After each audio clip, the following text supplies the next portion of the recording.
तो दोस्तों जैसे कि आपको पता है कि रब्बी सानी का महीना शुरू हो गया है। रब्बी सानी के महीने में आपको वजीफ़ा मैं बताने जा रहा हूँ। ये आपने वजीफ़ा करना है इंशाल्लाह। जो भी कोई बीमार होगा उसको भी शिफा मिलेगी, जो कोई जिसका कोई रिज़ल्ट होगा वो भी इसको इंशाल्लाह कामयाब होगा उसमें। और ये सब वजीफ़ा आपको रब्बी सानी में करना है और पहले 10 दिनों में करें तो बेहतर रहेगा, या पूरे रब्बी सानी के महीने में भी किया जा सकता है।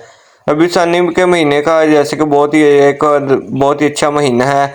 आपने इसमें वजीफ़ा ये करना है, मैं आपको वीडियो में बता देता हूँ आगे चल के। आप वीडियो को लाइक कर दें और चैनल को सब्सक्राइब कर दें। दोस्तों कईयों के रिश्ते की वजह से मसले आ रहे होते हैं और कईयों का कोई इम्तिहान अटका होता है या कोई जॉब या आज का बेरोज़गारी जैसे चल रही है उसकी वजह से अटका होता है।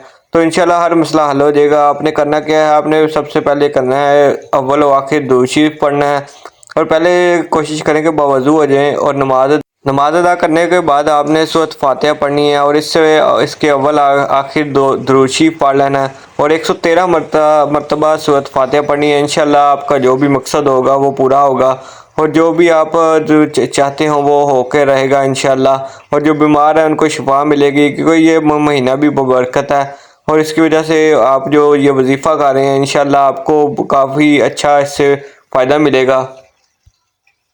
वीडियो अच्छी लगी हो वीडियो को लाइक कर दे और चैनल को सब्सक्राइब कर दे ताकि मैं आपके लिए ऐसी वीडियोज़ लाता रहूँ।